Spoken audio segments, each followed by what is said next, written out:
श्री सरस्वत्यै नमः। श्री गुरुभ्यो नमः। ओम नमो भगवते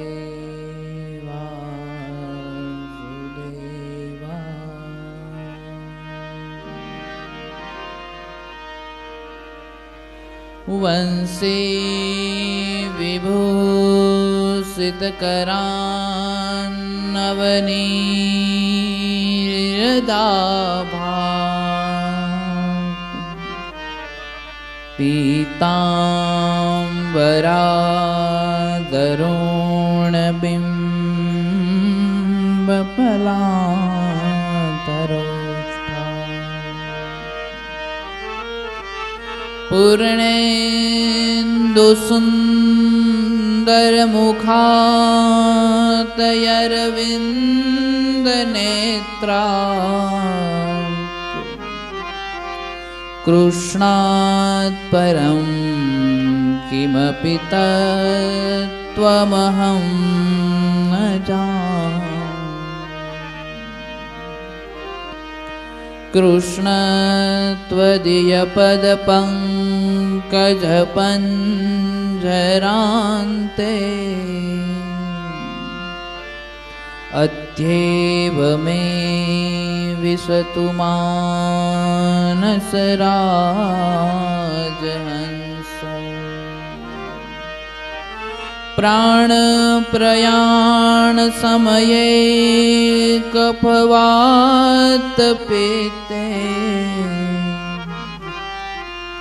कण्ठावरोधनविभो स्मरणं कुतस्ते। बोल श्री द्वारकाधीश की जय। मोवेश्वर महादेव की जय। वाछरा दादानी जय। हर्षिते मात की जय। हरि ओम नमः पार्वती पतये हर हर महादेव महादेव।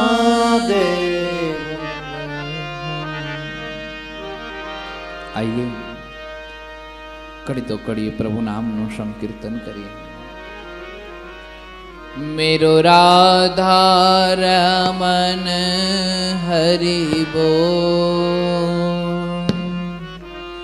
मेरो राधा रमन हरि बोल।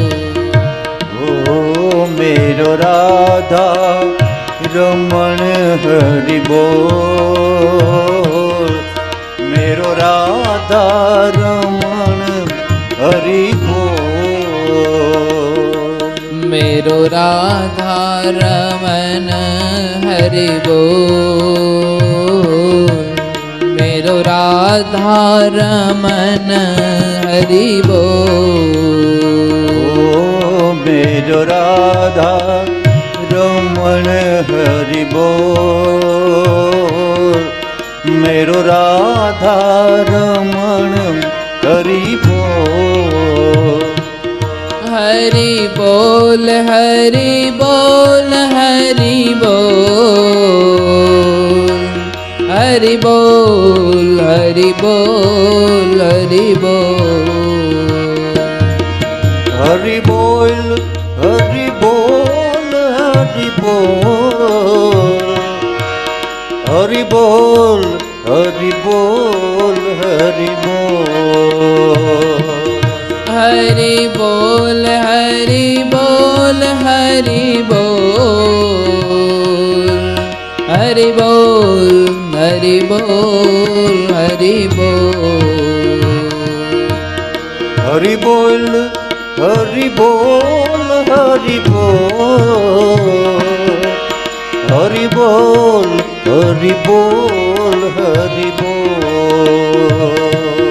मेरो राधा रमन हरि बोल, मेरो राधा रमन हरि बोल, ઓ મેરો રાધા રમણ હરિ બોલ મેરો રાધા રમણ હરિ બોલ मेरो राधा रमन हरि बोल, मेरो राधा रमन हरि बोल, ઓ મેરો રાધા રમણ હરિ બોલ મેરો રાધા રમણ હરિ બોલ मेरो राधा रमन हरि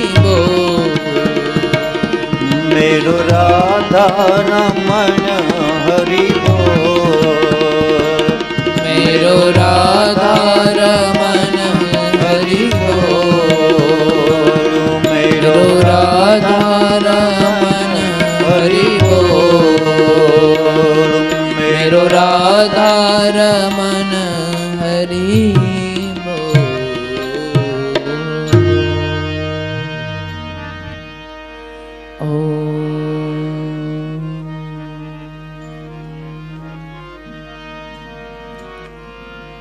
कस्तूरी तिलकं ललाट पटले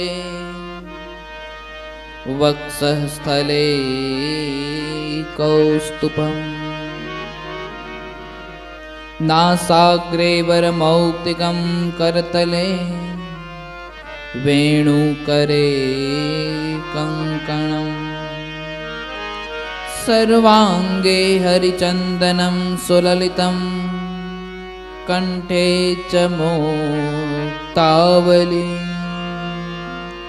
गोपस्त्री परिवेशितो विजयते गोपाल चूडामणि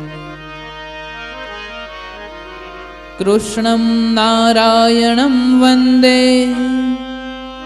कृष्णं वन्दे व्रजप्रियम् कृष्णं द्वैपायनं वन्दे कृष्णं वन्दे पृथासुतम् बोल श्री मोहेश्वर મહાદેવ કી જય हरि ओम नमः પાર્વતી पार्वती પતયે हर हर महादेव। મહાદેવ હર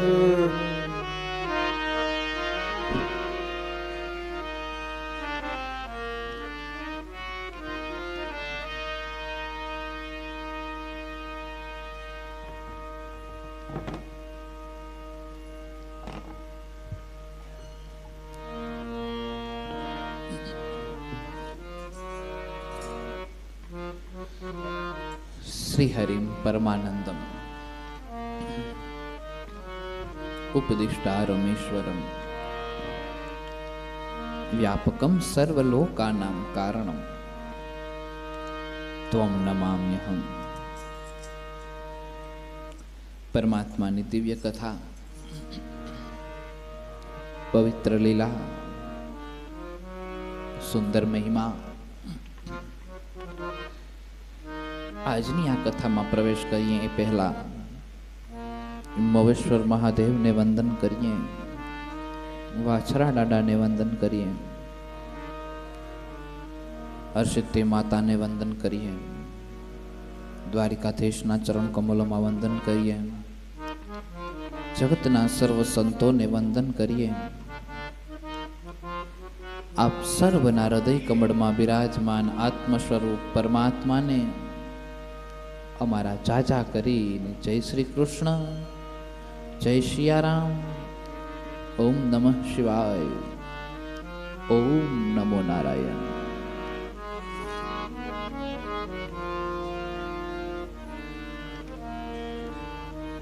ઈશ્વરનું નામ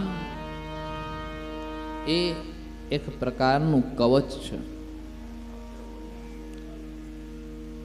અમૂલ્ય અવસર અને અમૂલ્ય મોકો મળ્યો છે, ત્યારે આ ઈશ્વરનું નામ આપણને પ્રાપ્ત થાય છે. બાપ ગુણવંત શાહે એક સુંદર વાક્ય લખ્યું છે, જેમાં એવું કીધું છે કે ભગવાને આપણને માણસ બનાવ્યા છે, કોઈ શંકા નથી. કારણ કે માણસ છીએ એટલા માટે હું તમે આપણે આ ભૂમિ ઉપર બેઠા છીએ. માનવ છીએ એટલા માટે થઈને હું તમે આ ભૂમિ ઉપર આવીને સત્સંગ કરીએ છીએ. માણસ છીએ એટલા માટે થઈને હું તમે આ ભૂમિ ઉપર આવીને અહીંયા આપણે બેસી અને પ્રભુનું નામ સાંભળીએ છીએ. જો માણસ ના હોત તો અહીં માણસ સિવાય કોઈ બીજું દેખાય છે? અહીં ભગવાન સિવાય કોઈ બીજું નજર આવે છે? અને ઈશ્વર માનવ સિવાય જો અહીંયા કોઈને મોકલે છે તો એના રૂપની અંદર ક્યાંક ને ક્યાંક એવા સ્થાન ઉપર સૂક્ષ્મ રીતે થઈને બેઠા છે કે જે આપણને નજરે ચડતા નથી. ભગવાને આપણને માણસ બનાવ્યા છે, કોઈ શંકા નથી. કારણ કે જો આ આકાર આખો જોઈ લ્યો, માણસ જેવો જ છે. કાન છે, નાક છે, મુખ છે, આંખ છે. માનવ દેહ એ આ જગતનો એવો દેહ છે કે ઈશ્વર પોતાના જેવો દેહ આનો આકાર આપે છે. બાકી તો ભગવાન અવતાર લે છે, વરાહ તરીકે અવતાર લે છે, નૃસિંહ તરીકે અવતાર, જે આજે આપણે આગળની કથામાં સાંભળશું. નૃસિંહ તરીકે અવતાર લે છે, મત્સ્ય અવતાર લે છે, જે ઘડી બે ઘડીની એની માયાઓ હોય છે ને પછી માયા હંકેલીને ઈશ્વર નીકળી જાય છે. પરમાત્માની માયા જે છે, એક એક એક પુસ્તક છે, માધવ ક્યાંય નથી મધુવનમાં. એ પુસ્તક વાંચો ભગવાન, એમાં પરમાત્માના એવા એવા દ્રષ્ટાંતોનું વર્ણન આપવામાં આવ્યું છે કે જે દ્રષ્ટાંતોને સાંભળીએ ને આપણે, જેને વાંચનનો શોખ હોય એની માટેની વાત છે, સાંભળીએ ને એને કથાને વાંચીએ ને ત્યારે આંખમાંથી સીધા આંસુ પડવા માંડે. માધવ ક્યાંય નથી મધુવનમાં. આવી એક પુસ્તક લખાયેલી છે અને એ પણ મારા અંદાજે લગભગ ગુણવંત શાહે જ લખી છે. એણે આ પુસ્તક લખીને મધુવનની અંદર માધવની જે લીલાઓ વગેરે બધી જે ચર્ચાઓ એની બધી ચર્ચાઓ એમાં કરી છે એના મત પ્રમાણે. પછી હજી એક પુસ્તક છે કે મારા મતે કૃષ્ણ, મારા મતે કૃષ્ણ કેવા હોવા જોઈએ, કેમ હોવા જોઈએ, શું હોવા જોઈએ, એવી બધી એમાં ચર્ચાઓ કરેલી છે. ઈશ્વરે આપણને માણસ બનાવ્યા છે, કાંઈ શંકા નથી. ફરી પાછા માણસ બનાવશે કાંઈ ગેરંટી નથી. એક વખત માણસ બનાવી દીધા છે, જે માણસ તરીકે આપણે અવતરી ગયા છીએ, પણ અહીંયાથી ગયા પછી આપણા કર્મને અનુસાર જોઈએ આપણને માણસ ફરી પાછા બનાવે કે નહીં એની કોઈ ગેરંટી આપણી પાસે નથી. આપણે એવો ગેરંટી કાઢે કે ભેગો લઈને આવ્યા જ નથી કે માણસ જવું પાછો લઈને હાચવીને એને જો દેજે, હાલ્યો ભગવાન જોઈ લ્યો, મારે પાછું આમાં જ જવાનું છે. દુકાનેથી કંઈક નવીન વસ્તુ લઈએ ને, કોઈ મોટા સાઉન્ડ લઈએ કે પછી મોટી કોઈ આવી સેટી લઈએ કે પછી બીજું કંઈ નવીન મોબાઈલ લઈએ કે કાંઈ પણ લઈએ ને, ત્યારે દુકાનદાર આપણને એક ગેરંટી કાર્ડ આપે કે એટલા વર્ષ દરમિયાન તમે જો આમાં કંઈ પણ કોઈ પણ ગેરંટી ને વોરંટી બે વસ્તુ આવે. એમાં વોરંટીમાં એવું હોય કે જો કંઈ પણ ખરાબી થાય તો ઘેર આવીને હમી કરીને એની પાછી આપે, ને ગેરંટીમાં એવું હોય તો કદાચ બદલાવી દે. એના અમુક નિયમો અનુશાસનો ને એવું બધું હોય છે, રૂલ્સ ને એવું. પણ આપણે છે તે આવ્યા તે એકય ગેરંટી કાર્ડ ભેગો લઈને નથી આવ્યા કે ને ઉપર જઈને જમા કરાવીએ કે આલ્યો ગેરંટી કાર્ડ, માણસ થઈને આવ્યો ને પાછું માણસ થઈને જ જવું છે. પણ જો ગેરંટી કાર્ડ અહીંયા આવ્યા પછી આપણે બનાવવું હોય તો બનાવી શકીએ. કોનું? તો કે ભક્તિનું, કોનું? તો કે પ્રેમનું, કોનું? તો કે સત્યનું, કોનું? તો કે નીતિનું, કોનું? તો કે કરુણાનું, કોનું? તો કે પ્રેમનું, તપસ્યાઓ. આ કાર્ડ બની જાય. આ પૃથ્વી ઉપર આવીએ ત્યારે આધાર કાર્ડ હોય નહીં, પણ પછી અરજી કરીએ એટલે બની જાય. એમાં આપણે કાર્ડ બનાવવાનું છે અને પછી ઈશ્વરના દરબારમાં સમર્પિત કરવાનું છે. જ્યારે આપણે કોઈ પણ મોટા કર્મ કે પુણ્યના કામ કરીએ ને પછી અંતે બ્રાહ્મણો એમાં આપણને સંકલ્પ કરાવે, બ્રહ્માર્પણમ. જળની સાક્ષીએ સંકલ્પ થાય, બ્રહ્માર્પણમ એટલે કે ભગવાનના ચરણોમાં બધું સમર્પિત કરી દઈએ છીએ. કારણ કે મુક્ત થવા માટે આ શરીર એકદમ ચોખ્ખું હોવું જરૂરી છે. જો પુણ્યના ભારને લઈને તમે ફરો તો પણ એને જ્યાં સુધી ભોગવો ને ત્યાં સુધી મુક્તિ ન મળે આ જીવને, અને પાપ કર્મને લઈને ફરો તો પણ આ જીવ ક્યારેય મુક્ત ન થાય. એટલે મુક્ત થવા માટે જે કાંઈ પણ પુણ્ય કરીએ છીએ ને એ પણ ઈશ્વરના ચરણોમાં સમર્પિત કરી દઈએ છીએ કે પ્રભુ આ બધું તમારું, આમાં અમારું કાંઈ નહીં.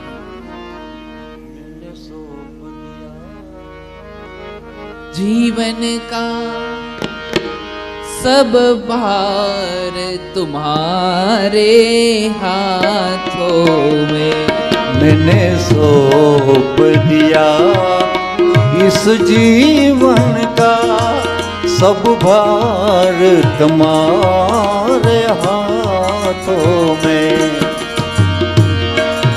अब जीत तुम्हारे हाथों में, अब जीत तुम्हारे हाथों में, अब हार तुम्हारे हाथों में. मैंने सौंप दिया इस जीवन का सब भार तुम्हारे हाथों में. मैंने सौंप दिया इस जीवन का सब भार तुम्हारे हाथों में, सब भार तुम्हारे हाथों में. કોઈ બ્રાહ્મણો દ્વારા, કોઈ ભૂદેવ દ્વારા આપણને સંકલ્પ કરવામાં આવે છે કે આ બ્રહ્માર્પણમ, આ બધી વસ્તુઓ છે એ બધું તમારા ચરણોમાં સમર્પિત કરી દઉં છું. અને અહીંયા જ્યાં ઈશ્વરના ચરણોમાં સમર્પિત કરી દેવામાં આવે ને અંદરથી જેવા આપણે ખાલી થઈ જઈએ છીએ, કારણ કે ક્યાંક બાંધેલા હોય તો મુક્ત થાય ને, મુક્ત જ રખડતા હોય તો કોણ મુક્ત કરે? મુક્ત બાંધવાનો ક્યાં સવાલ જ આવે? કોઈ એક સંતને કોઈ એક વ્યક્તિએ પૂછ્યું કે ભગવાન આમાંથી મુક્તિ મેળવવી હોય આ જીવને તો શું કરવું જોઈએ? તો કે મુક્તિ મળવી હોય ને તો પેલા એક કામ કરવું જોઈએ, તમને બાંધા કોને એ નક્કી કરી લ્યો. આપણને આપણા વ્યવહારો આપણે જ બાંધે છે, બીજું કોઈ નથી બાંધતો. આપણે જ જુદા જુદા વ્યવહારો કરીને પરમાત્મા સાથે શરતો કરીને આપણે જ બંધાઈએ છીએ. અને આપણે જ આપણી જીવનની અંદર ભગવાન વિચાર તો કરીએ. આપણે ઘણી વખત વિચાર કરતા હોય કે મેં કોઈ એવા પાપ કર્મ નથી કર્યા, મેં કોઈ એવા ખોટા કામ નથી કર્યા, કયા જન્મના પુણ્ય હશે, કયા જન્મના પાપ હશે કે હું અત્યારે અહીંયા ભોગવી રહ્યો છું. આપણી માથે જ્યારે દુઃખ આવે ને ત્યારે આવા વાતો કરીએ, કયા જન્મના એવા પાપ હશે કે હું અહીં ભોગવું છું. પણ ઈ વાતને આપણે અત્યારે એવો નથી વિચારતા. ભગવાનના ચરણોમાં જ્યારે દુઃખ દૂર કરવા માટે પ્રાર્થના કરવા જાય ને ત્યારે એને આપણે એમ જ કહીએ કે ભગવાન આ જન્મે નહીં તો આવતા જન્મે ચૂકવી દે, પણ મને આ દુઃખમાંથી દૂર કરી દે. તો ભૂલ આપણી કે ભગવાનની? અને આ બધી જ વસ્તુઓ મારા ને તમારા જીવનમાં બનતી હોય છે. પાછા આપણે આપણે એમ કહીએ કે પુનર્જન્મમાં અમે માનતા નથી, અને આપણે ઈશ્વરના ચરણોમાં આપણા જીવન ઉપર પડેલા જે દુઃખો છે એ દુઃખને દૂર કરવા માટે ઈશ્વરના ચરણોમાં પ્રાર્થના કરતા કરતા આપણે જેમ કહીએ છીએ કે ભગવાન આ જન્મે નહીં ચૂકવી શકો ને તો આવતા જન્મે ચૂકવી દે, પણ મને આમાંથી દૂર કરી દે. સત્ય છે કે અસત્ય છે? સમજાય છે કે નથી સમજાતું? અઘરું પડે છે. આપણે જ ભગવાનને કહીએ છીએ કે અત્યારે મને સુખી કરી દે, હું આમાંથી પછી આવતા જન્મે ધીમે ધીમે આમાં તને સુખી કરે, ચૂકવી દઈ તારું ઋણ. એમ કરીને આપણે જ ઈશ્વર સાથે બંધાણા છીએ. એટલે આ જીવ ક્યારેય મુક્ત નથી થવાનો. તમને બાંધા કોનીએ એ પહેલા નક્કી કરો. બાંધા છે કોનીએ એ જો નક્કી થઈ જાય તો એને છોડવાની ચાવી તો મળી જાય છે. એ તો ગમે ત્યાંથી ગુરુ આપી જ દે છે. સદગુરુની ચાવી ત્યારે પ્રાપ્ત થઈ જાય છે. ચાવી મળે ગુનાઓની, જ્ઞાની થયા પછી ઓ ચાવી મળે ગુનાઓની જ્ઞાની થયા. માનવ નડે છે માનવીને મોટા થયા. માનવ નડે છે માનવીને એટલે માનવને કોઈ બીજો માણસ નથી નડતો, માણસને પોતે ને પોતે નડે છે. પોતે ને પોતે પોતાને ને પોતાને નડે છે. માનવ નડે છે માનવીને મોટો થયા પછી. માનવ નડે છે માનવીને મોટો થયા પછી. ચાવી મળે ગુનાઓની જ્ઞાની થયા પછી. ચાવી મળે ગુનાઓની જ્ઞાની થયા પછી. માણસ થઈને આવ્યા છીએ, એકઈ જાતની શંકા નથી, કારણ કે આમાં એકઈ બીજા જે જીવો છે આ સંસારની અંદર એની એક પણ પ્રકારની વસ્તુ આપણે નાક માણસ જેવું જ આપ્યું છે. ક્યાંય આપણે નાક હાથી જેવું ઘોડા જેવું આપ્યું. આપણે હાથ છે એ માણસ જેવા જ આપ્યા છે. હાથ તો જો કે આ જગતમાં કોઈ છે જ નહીં. આ માણસને ક્યાંય કોઈ માણસને ખરી નીકળી જે ગાયોના પગમાં હોય. કોઈ માણસની આંખ ભેંસના ડોળા જેવી નીકળી, કોઈ માણસના કાન ગાયો જેવા લાંબા લાંબા નીકળ્યા, કોઈ માણસને દાંત બહાર નીકળ્યા. હા, એ તો આપણે લખણ ખોટા હતા અહીંયાનીમાં દાંતમાં રમત કરવા જાય ને પછી બે આમ પતરીઓ બહાર નીકળી જાય જુદી વાત છે બધી. પણ માત પિતાની ગોદમાં મમતા ઘણી મમતા હતી ઘણી. માત પિતાની ગોદમાં મમતા હતી ઘણી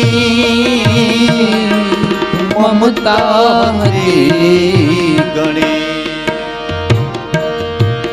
બદલી ગયો તું પરણીને, બદલી ગયો તું પરણીને, તને યૌવન મળ્યા પછી. માનવ નડે છે માનવીને મોટો થયા પછી. ચાવી મળે ગુનાઓની જ્ઞાની થયા જ્ઞાની થયા જ્ઞાની થયા પછી. પોતે જ પોતાને નડે, બીજું કોઈ નથી નડતું. અને આપણે વિચાર કરીએ કે મને ઓલો નડે ને મને ઓલો નડે ને મને ઓલો નડે ને, પણ તારો સ્વભાવ તો જો, તારા સ્વભાવના હિસાબે નડે છે. નજર એને જે કરવું એ કરે, આપણને ક્યાં ક્યાં ફેર પડ્યો જોઈએ, પડવું પણ ન જોઈએ. વારંવાર કહું છું ભગવાનને, ગુણવંત શાહના એ વાક્યને યાદ રાખી લઈએ, જીવનનો જીવન મંત્ર બનાવી લઈએ. માણસ બનાવ્યા છે, કોઈ શંકા નથી. ફરી પાછા માણસ બનાવશે, કોઈ ગેરંટી નથી. છે જ નહીં ગેરંટી. કોઈ ગેરંટી કાર્ડ આપણે અહીંયા બનાવવું પડે. પ્રભુ, સામાન્ય આ દેશમાંથી આપણે બીજા દેશમાં જઈએ ને તો ન્યાય ઓલી વિઝાના નિયમો પ્રમાણે રહેવું પડે, અને પછી એ દેશમાં થોડુંક વધારે રહેવું પડે તો એની મંજૂરી મેળવવા માટે સરકાર પાસેથી કાર્ડ પ્રાપ્ત કરવું પડે, પછી તમને એ દેશમાં રહેવા દે. ત્યાં સુધી ન રહેવા દઈએ. હવે આ જમીન ઉપર આ દેશમાંથી બીજા દેશમાં જવું હોય ને સરકારના કાર્ડ જોતા હોય તો આ લોકમાંથી ઓલા લોકમાં જવાની વાત છે.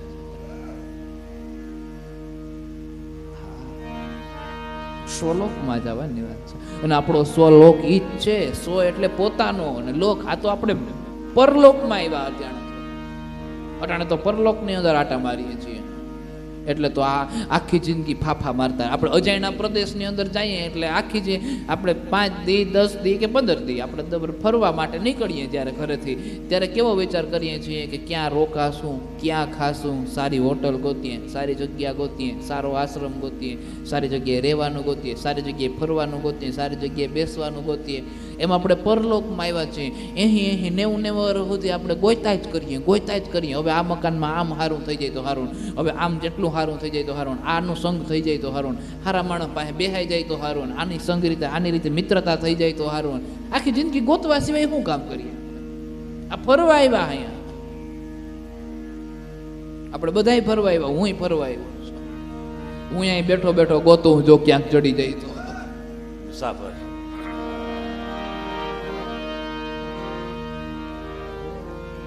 પ્રભુની આ વાત છે. માણસ થઈને આવ્યા છીએ, માણસ થઈને રહેવાનું છે, ફરી પાછા માણસ થઈને આવશું, કોઈ ગેરંટી નથી. એક જાતની ગેરંટી લીધા વગર ઈશ્વરે દીધા વગર મોકલા છે. અને આપણે વિચાર કરીએ છીએ કે કયો કર્મ હું ભોગવું છું, પણ એ કર્મ ઉપર આપણે એવું વિચારતા નથી કે આ જન્મે જેમ હું ઈશ્વરના ચરણોમાં જઈને પ્રાર્થના કરું છું, એમાં આગળના જન્મમાં અનેક વખત ઈશ્વરના ચરણે જઈને પ્રાર્થના કરી હશે કે એ પ્રભુ હું ગમે ત્યારે ચૂકવી દઈ, પણ અત્યારે સુખી કરી દે. હા,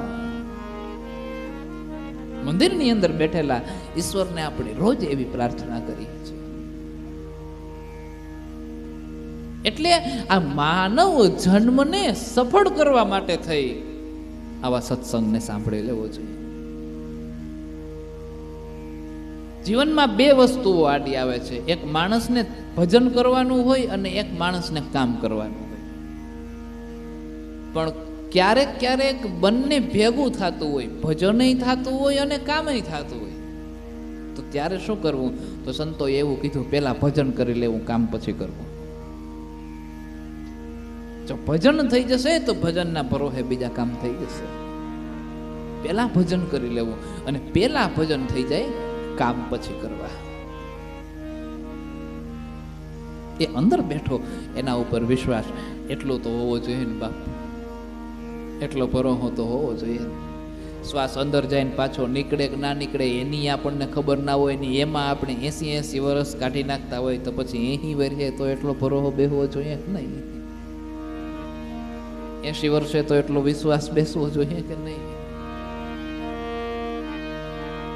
કોણ ઘડે આ કાયાને? મારુતિ બંગલો કોણે રે બનાવ્યો? એ આ મારુતિ બંગલો કોણે રે? આ બંગલો છે એક જાત. હા, અને આ બંગલાની અંદર 9 દરવાજા રાખ્યા છે. એક મુખ્ય દરવાજો, એક આ પાછળનો દરવાજો, ને એક આગળનો નોખા નોખા દરવાજા રાખ્યા છે. બંગલાનો બાંધનાર કેવો મારા ભાઈ, ભાડુથી બંગલો કોણે રે બનાવ્યો? ભાડુથી બંગલો કોને બનાવ્યો? બંગલાને બાંધનાર કોણ મારા ભાઈ? મારુતિ બંગલો કોણે રે બનાવ્યો? ભાડુથી બંગલો કોણ રે બનાવ્યો? નથી પાણા, નથી કાકરા, આમાં ક્યાંય હાંધા માર્યા હોય ત્યાં સિમેન્ટની ઓલી ગારીઓ ના નાખેલ હોય. બોલો, આપણે મકાન બનાવીએ એમાં તો સિમેન્ટના ગારિયા નાખવા પડે, પણ આના હાંધા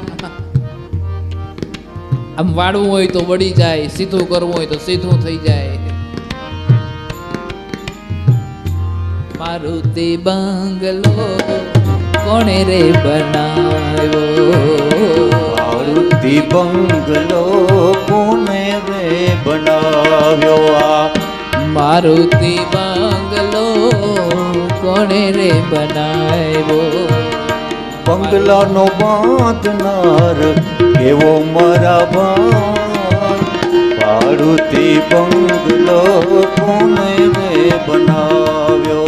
આ મારુતિ બંગલો કોણે રે બનાવ્યો?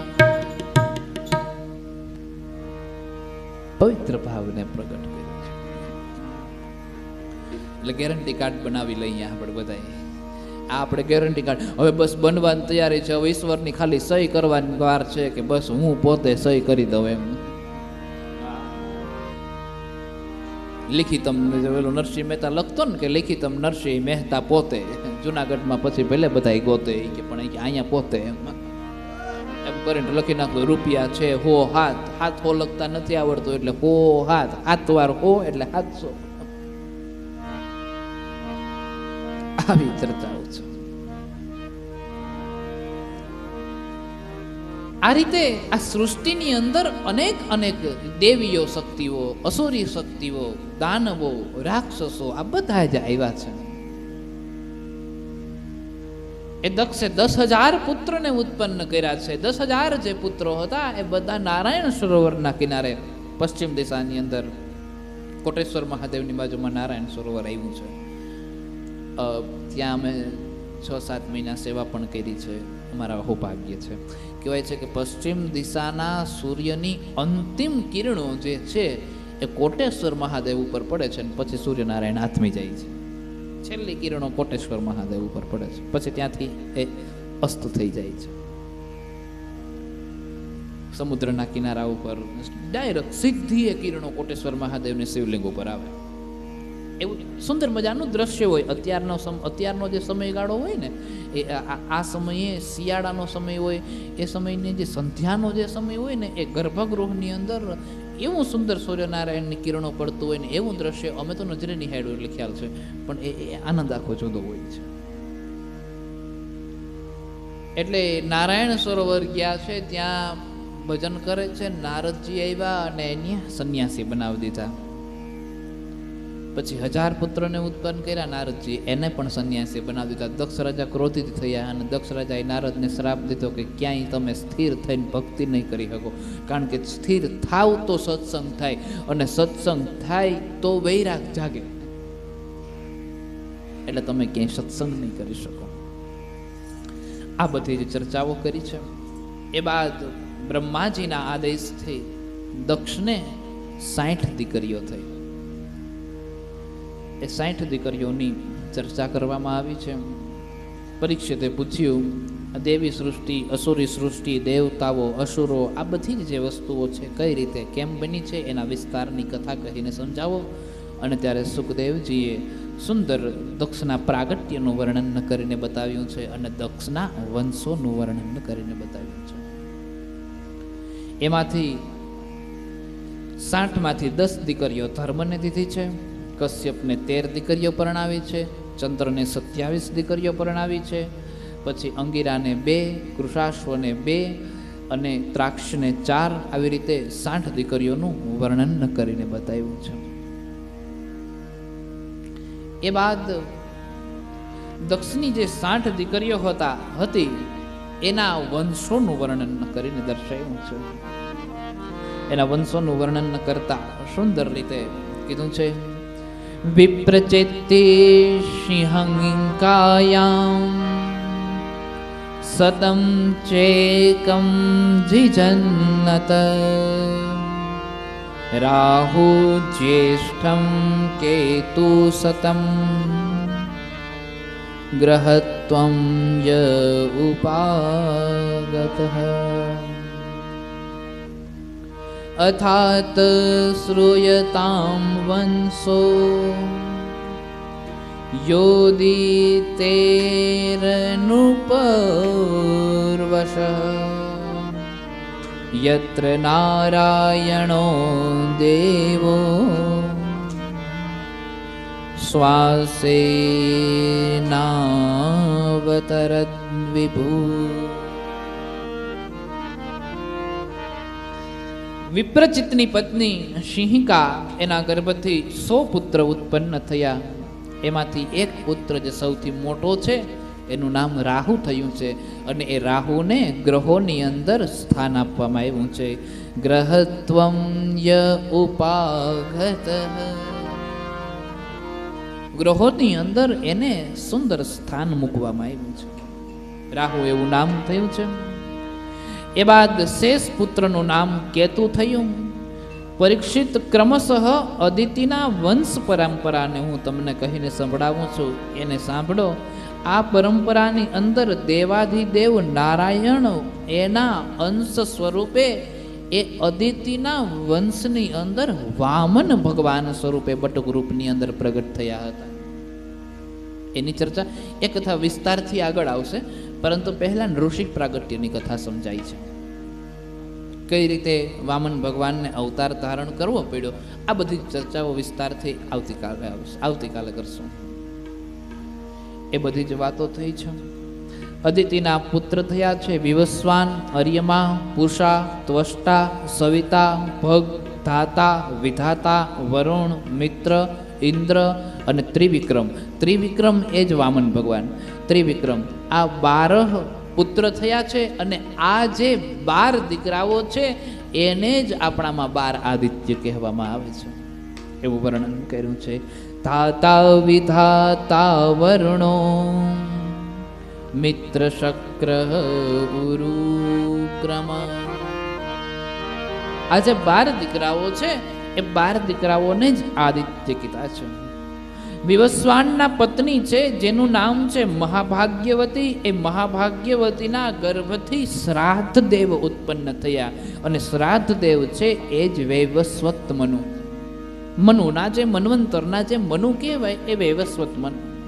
આપણે કહીએ ને વૈવસ્વત મન્વંતરે, કલિયુગે કલિ પ્રથમ ચરણે જંબુદ્વીપે ભારત વર્ષે ભારત ખંડે સંકલ્પ સમયે બોલીએ, એ મનુ થયા છે. અને એની જ અંદર આગળ યમરાજા પણ ઉત્પન્ન થયા છે, અને યમરાજાના પત્ની જે છે એમાં પણ યમિકાનું નામ છે. એ યમ અને યમિકા આ બંને જોડા સ્વરૂપે એમાં ઉત્પન્ન થયા છે. પછી સંજ્ઞા ઘોડીના રૂપને ધારણ કરે છે, અને ભગવાન સૂર્યનારાયણ દ્વારા ભૂલોકની અંદર એવું કહેવાય છે કે અશ્વિની કુમારોને જન્મ આપે છે. ઘોડીના રૂપને ધારણ કરીને સૂર્યનારાયણ દ્વારા અશ્વિની કુમારોને આ ધરતી ઉપર જન્મ દીધો છે. આજે પાંડવોમાં જે છેલ્લા 2 દીકરા માદ્રીના છે ને, સહદેવ અને નકુલ, આ સહદેવ ને નકુલ એ અશ્વિની કુમારો દ્વારા પ્રાપ્ત થયા છે. એ અશ્વિની કુમારોની પણ કથા કંઈક વિસ્તારથી છે, પણ એ પછી ક્યારેક વાત. અશ્વિની કુમારો ઉત્પન્ન થયા છે. એ બાદ છાયાસનેશ્ચરમ લેભે શ્રાવર્ણી ચ મનુ તતઃ. એને એક બીજી પત્ની હતી જેનું નામ છાયા છે, અને એ છાયા દ્વારા એક પુત્ર ઉત્પન્ન થયા છે, જેને બોલ શનિ મહારાજ કી જય. શનિદેવ એવું નામ દીધું છે. આપણે અહીંયા જે બાજુમાં જ શનિદેવનું સ્થાન હાથલા, આ હાથલા જે છે શનિદેવનું જન્મ સ્થાન કીધું છે. એ શનિદેવના જન્મ થયા છે. કન્યામ ચ તપતિમ યાવે વૌરે સંવરણમ પતિમ. એનાથી એક કન્યા ઉત્પન્ન થઈ છે, અને એ કન્યાનું નામ તપ્તી છે, અને તપ્તી એ જ યમુના. શનિદેવ અને જમના મહારાણી આ બંને સગા ભાઈઓ, સગા બેન ભાઈ કથાને દર્શાવી છે. એ બાદ આગળ કથાને વર્ણન કરતા સુંદર ભાવથી પ્રગટ કર્યું છે, અને કીધું છે કે અદિતિના પુત્રો આદિત્ય થયા છે, અને આદિત્યોની બધા જ પ્રકારની ચર્ચાઓ કરવામાં આવી છે. દેવતાઓના એક ગુરુ છે જેને બૃહસ્પતિ કહેવામાં આવે છે. એ બૃહસ્પતિ એક વખત દેવલોકની અંદર આવે છે, અને ઇન્દ્ર દેવલોકની અંદર રાજ કરે છે. એ સમયે જ્યારે બૃહસ્પતિ એ દેવલોકમાં આવ્યા છે, ત્યારે દેવતાઓ એના ગુરુનું સન્માન ન જાળવી શક્યા, અને ગુરુનું સન્માન ન જાળવી શક્યા એટલા માટે ગુરુદેવ થોડાક નારાજ થયા. નારાજ થયેલા જે ગુરુ છે એ ત્યાંથી ચાલ્યા જાય છે, અંતર તેનો રસ્તો માંગ્યો છે. અને ત્યારે બ્રહ્માજીએ કીધું છે કે તમે એક કામ કરો, હવે અત્યારે તો કારણ કે આ બધી શું છે કે દેવતાઓનું બળ નબળું થયું, કારણ કે દેવતાઓ ગુરુ વિનાના થયા છે. અને ગુરુ જ્યારે નબળો પડે ત્યારે કોઈ માર્ગ ન દેખાય. ગુરુ વિનાના થયેલા જે દેવતાઓ છે એ દેવતાઓ થોડા દુઃખી થયા. એટલે બ્રહ્માજીએ કીધું કે તમે એક કામ કરો, અત્યારે તમે ત્વષ્ટાના પુત્ર વિશ્વરૂપ છે એ વિશ્વરૂપની પાસે જાઓ અને ત્યાં જઈ અને તમે એમની પાસેથી નારાયણ કવચનો, બધા જ સાથે મળ્યા છે, સાથે મળી અને વિશ્વરૂપ પાસે ગયા. વિશ્વરૂપ પાસે જઈને સુંદર રીતે વિશ્વરૂપને પ્રાર્થના કરી છે. પ્રાર્થના કરીને વિશ્વરૂપને વનવ્યા છે. અને વિનવ્યા છે એટલે નારાયણ કવચ આપવા માટે થઈ અને વિશ્વરૂપ તૈયાર થયા છે. હવે નારાયણ કવચ એટલે બખ્તર. કોઈ પણ રાજાઓ જ્યારે યુદ્ધ કરવા જાય ત્યારે બખ્તર પહેરીને જાય. કેવલ અને કેવલ અસ્ત્રથી કે શસ્ત્રથી યુદ્ધ ન થાય. શરીર પણ સુરક્ષિત હોવું જરૂરી છે. કારણ જો કેવલ શસ્ત્રથી જ યુદ્ધ થાય તો શસ્ત્રનું તો કઈ નક્કી ન કહેવાય. ક્યારેક છટકી પણ જવાય, ક્યારેક ચૂકી પણ જાય. અને એટલા માટે આ શરીરની અંદર કવચ હોવું જરૂરી છે. આ સંસાર રૂપી જે અસ્ત્રો ને શસ્ત્રો છે એ અસ્ત્ર ને શસ્ત્ર અંદર રહેલું જે શરીર છે એને સ્પર્શ ન કરી જાય એટલા માટે નારાયણ નામનું જે કવચ છે એ કવચને ધારણ કરવું જોઈએ. નારાયણ કવચને ધારણ કરવા માટે કહ્યું. કવચનો અર્થ ન્યાસ. જુદી જુદી રીતે જુદા જુદા મંત્રો આપે છે અને ન્યાસ કરવાનું કહે છે. પગના અંગુષ્ઠથી લઈ અને સરના મસ્તક સુધી ન્યાસ કરવાના હોય.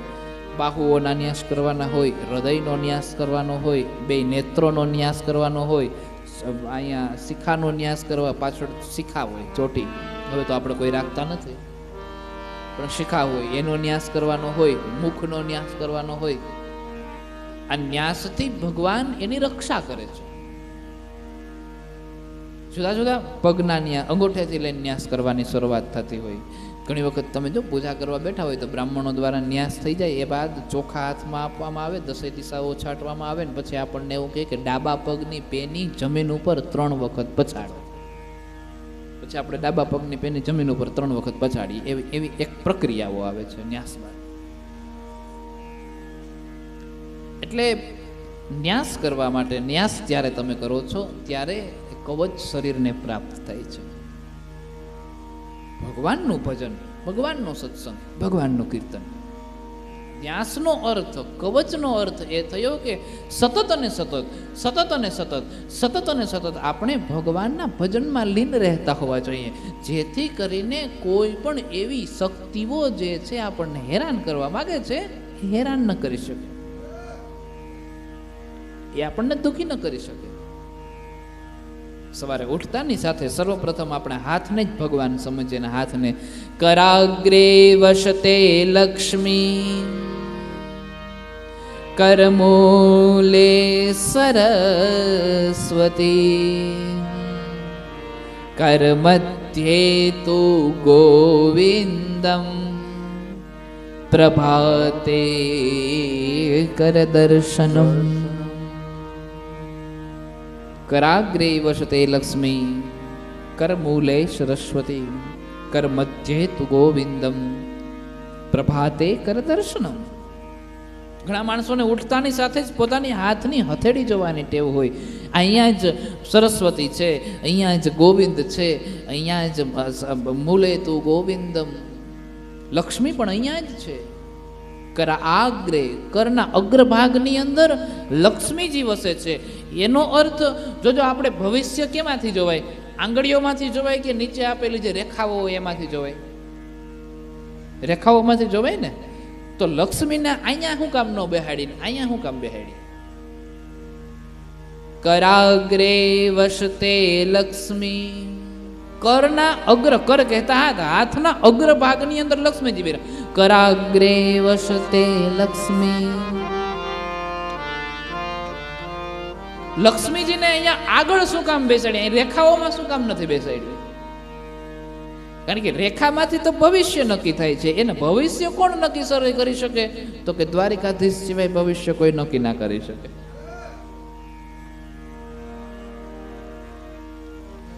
આંગળીઓ જે છે એ કર્મની નિશાનીઓ છે. એટલે સર્વપ્રથમ ભગવાન કહે છે કે તું કર્મ કર.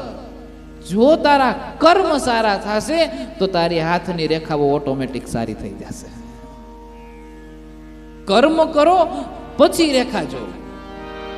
પેલા કામ કરો, પેલા કર્મ કરો, કર્મને જ ભગવાન માનો અને કર્મ કર્યા પછી તમે હાથની રેખાઓના ભવિષ્ય જ્યારે જોડાવશો ત્યારે તમારે હાથની રેખાઓ બહુ અતિશય સારી થઈ જશે. કર્મ મહાન છે, કર્મ પ્રધાન છે. પેલા કર્મ કરવું જોઈએ અને કર્મના પરિણામ સ્વરૂપે વિદ્યા જ્ઞાન ને બધું પ્રાપ્ત થાય અને પછી છેલ્લે આપણી જે રેખાઓ છે એ ભવિષ્ય ગોવિંદ કહે છે કે તારા કર્મ પ્રમાણે હું તને આપી દઈશ, તું ચિંતા કરમાં. એટલે અગ્રભાગમાં આ આંગળીઓની જે નિશાનીઓ છે એ કર્મની નિશાની દીધી છે. પેલા કર્મ કરો અને કર્મ કરવાથી જે પ્રાપ્ત થશે એટલે રેખાઓ સારી થઈ જશે. પછી ગઈકાલે કીધું એ પ્રમાણે ધરતી ઉપર જ્યારે પગ મૂકીએ પહેલા ધરતી માતાને વંદન કરીએ, કારણ કે ધરતી માથે આપણે પગ મૂકીએ એને ભાર મૂકીએ છીએ, આપણું વજન લાગે. સાંજે સૂઈએ પહેલા ગોવિંદને યાદ કરીએ, સૂર્યનારાયણને નમસ્કાર કરીએ, જમવા બેસીએ પહેલા ઓમ સહનાવવતુ સહનો ભુનક્તુ સહ વીર્યમ કરવાવહે તેજસ્વિનાવધીતમસ્તુ મા વિદ્વિષાવહે. ઓમ શાંતિ શાંતિ શાંતિ સુશાંતિર્ભવતુ. જમવા બેસીએ એ સમય પહેલા સહનાવવતુ સહનો ભુનક્તુ સહ વીર્યમ કરવાવહે તેજસ્વિનાવધીતમસ્તુ મા વિદ્વિષાવહે. ભગવાનને યાદ કરીએ. રોજ સાંજ અને સવારના સમયે ભગવાનને ધૂપ દીવા કે અગરબત્તી કરવાનો નિર્ણય આપ્યો છે. શા માટે? કેમ 11 વાગે નો કીધું? કેમ બપોરના મધ્ય સમયે નો કીધું કે અટાણે ધૂપ દીવા કરો? હા, એક વસ્તુ બરોબર છે કે ભગવાન આપણના સમયને જોઈને ભગવાન આપણા ભાવને બદલી લે છે, પણ સવારે ને સાંજે આપ્યું છે એની પાછળનું કારણ કંઈક છે. સવારે સૂર્યનારાયણ ઉગતા હોય અને ચંદ્રદેવ છે એ આથમતા હોય. સવારે ચંદ્ર નીકળી જાય અને સૂર્યનારાયણ ઉગી જાય. એવી જ રીતે સાંજે ચંદ્ર ઉગતા હોય અને સૂર્યનારાયણ આથમતા હોય. હવે આમાં સૂર્યનારાયણ અને ચંદ્રદેવ આ બંને એક બુદ્ધિના દેવ છે અને એક મનના દેવ છે. સૂર્યનારાયણ બુદ્ધિના દેવતા, ચંદ્ર મનના દેવતા. એક બુદ્ધિના દેવ છે ને એક મનના દેવ છે. હવે આથમ તો સૂર્ય અને આથમ તો ચંદ્ર આ બંને નબળા છે. સવારે ઉગતો સૂર્ય અને આથમ તો ચંદ્ર એ બે નબળા, કારણ કે ઉગે છે એટલે નબળા, એક આથમે છે એટલે નબળો. સાંજે એક ઉગે છે ને એક આથમે છે એટલે સાંજે પણ બે નબળા છે અને સવારે પણ બે નબળા છે. જો આ શરીર છે કેના ઉપર હાલે છે? તો કે મન અને બુદ્ધિ ઉપર. તો આ શરીરની આખી પ્રક્રિયાઓ ચાલે છે. જો મનના દેવે નબળા હોય અને બુદ્ધિના દેવે નબળા હોય, આ બે દેવ જો નબળા થઈ જાય ત્યારે આપણી રક્ષા કોણ કરે? તો કે ભગવાનના ચરણે જાઓ ત્યારે આપણી રક્ષા એ કરશે. અને એટલે એટલા માટે થઈને સવારના સમયે દીવો કરવાનું, ભગવાનને પ્રાર્થના કરવાનું. ભગવાનને, કારણ કે એ સૂર્યનારાયણને એને હલાવનારું તો કોક હશે ને. અને એ સમયે પરબ્રહ્મ પરમાત્માને યાદ કરીએ અને પરબ્રહ્મ પરમાત્માને યાદ કરીને એને પ્રાર્થના કરીએ કે અત્યારે મારા મનના દેવતાય નબળા છે ને બુદ્ધિના દેવતાય નબળા છે, હમણાં કઠોર થઈ જાય તાહુથી તમે અમારી રક્ષા કરો એમ. એટલે દી આથમે અને વહેલી સવારે. સાચું કે જો આ એક એને ખબર હતી કે રોગા એમને બધા કરતા હતા એટલે અમે સવારે વહેલા ઉઠીને ધૂપ દેવા કરવા માંડીએ એવું કરતા હતા આપણે. હાલો કયો પછી કથા આગળ વધારીએ, નકર અહીંયા ને અહીંયા બેહવું છે 5:30 વાગે. એક નબળા દેવ છે જે બુદ્ધિના છે, એક આત્મે છે જે શું આ રીતે એક મનના અને એક બુદ્ધિના દેવ છે, એક નબળા અને એક સબળા. આ રીતે એને એ સમયગાળા દરમિયાન મન અને બુદ્ધિના દેવ જે નબળા છે એ સમયગાળા દરમિયાન આપણા જીવને નબળો વિચાર ના આવે એટલા માટે થઈને ત્યારે પરમાત્માના ચરણે થોડીક વાર માટે વયું જાઓ. ઘડી બે ઘડીની વાત હોય છે. અને એ સમયે જો તમે પરમાત્માના ચરણે વયા જાઓ તો આપણી બુદ્ધિ એકદમ સીધી રીતે આવેલી જાય, તટસ્થ રેલવેના પાટાની જેમ એકદમ સીધે સીધી. સૂર્યનારાયણને ને ચંદ્રદેવને આ રીતે ભજવાના હોય છે. કવચ આખો દિવસ ભજન ભજન ભજન ભજન, એટલે કે એનો અર્થ એ છે કે હાલતા ચાલતા કોઈ પણ કર્મની જ્યારે શરૂઆત કરીએ ત્યારે ઈશ્વરનો એકાદ શ્લોક બોલીએ અને ઈશ્વરના શ્લોક બોલીને એક કર્મની શરૂઆત કરીએ તો ભગવાન આપણને એક કર્મમાં એમ કહેવાય છે કે રક્ષા કરે છે, એના વિઘ્ન હરી લે છે. ક્યાંય કોઈએ એવું બાનું કરવાનું થતું જ નથી કે અમે અભણ રહ્યા ને અમને શ્લોક બોલતા આવડે નહીં ને અમને ભગવાનનું નામ લેતા આવડે નહીં. ભગવાન અહીં અભણે જ હતા. એને ગોકુળમાં ક્યાંય ભણવા ગયા હોય ને એવું ક્યાંય લખ્યું નથી. હા, અને જો શ્લોક આ તો ના કરવાના બાના છે કે આવડે નહીં ને આમ ને તેમ ને, બાકી કરવું જ હોય તો યુટ્યુબની અંદર, ગૂગલ ગુરુની અંદર આ બધું મળી જાય છે. હા, હવે અહીંયા પાછો એ પ્રશ્ન, અમને થોડા મોબાઈલ વાપરતા આવડે. હા, છોકરાઓને કયો તો કરી દે, એમાં કઈ ના ન પાડે. અને ના કરતી હોય તો મારી પાસે આવજો, એક દી હું કરી દઈ, લખી દઈ. પણ એકાદ શ્લોક જો જીવનની અંદર આવી જાય તો એ જીવતરનો મંત્ર થઈ જાય છે, આપણાથી ઉદ્ધાર કરી દે, આપણો બેડો પાર કરી દે છે. હા, જેમ ગઈકાલે કીધું એમ ફોન આવે ત્યારે મહાદેવ મહાદેવ કે જય શ્રી કૃષ્ણ કે આવી રીતના બોલવાની આદતો રાખીએ ને તો એનાથી હાન થાય તો માળા થઈ જાય. આને અજોપા જપ જ કીધા છે. આ અજોપા જપનું બીજો અજોપા જપ સામાન્ય માણસ ના કરી શકે, પણ આ હાન થાય ને તો આ નામ બોલાઈ જાય, એક માળા થઈ જાય આખી.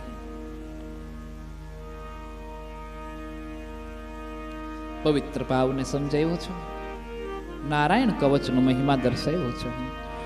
નારાયણમયં વર્મ સન્હયેદ ભય આગતે પાદયોર જાનુનોરુર્વો રુદરે હૃદયથોરશ્રી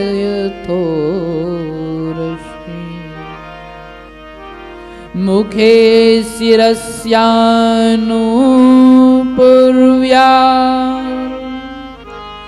દોંકારાદિની વિનયસે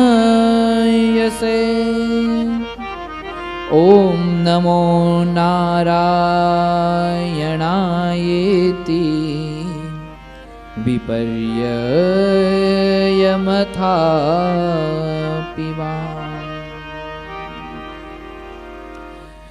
આ નારાયણનું નામ બોલી પગથી લઈ અને હાથ સુધી આચમન કરી અને પવિત્રીકરણ ધારણ કરી અને એ બાદ આ શરીરનું કવચનું રક્ષા કરવી જોઈએ, એનો ન્યાસ કરવો જોઈએ. ઓમ નમો નારાયણ અને ઓમ નમો ભગવતે વાસુદેવાય, આ બે મંત્રને જણાવ્યા છે.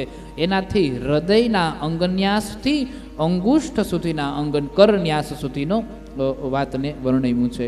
ઓમ નમો નારાયણ અષ્ટાચાર મંત્રને આદિ 8 અક્ષરોની અંદર ક્રમશઃ પગ, ઘૂંટી, સાથડો, પેટ, હૃદય, વક્ષસ્થળ એટલે કે છાતી, મુખ અને સર, આવી રીતે 6 સ્થાનોનો ન્યાસ કરવો જોઈએ.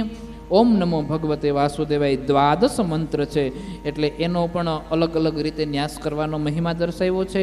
ઓમ વિષ્ણવે નમઃ, એમાં ઓમનો અર્થ, વીનો અર્થ, એમ રીતને જુદા જુદા એક અક્ષરના અર્થો દર્શાવ્યા છે. અને ઓમ મહ અસ્ત્રાય ફટ, આવી રીતે કહીને જુદા જુદા ન્યાસોનો મહિમા સમજાવી અને પછી નારાયણ કવચના મહિમાનું સુંદર ભાવથી પવિત્ર રીતે વર્ણન કરીને બતાવ્યું છે.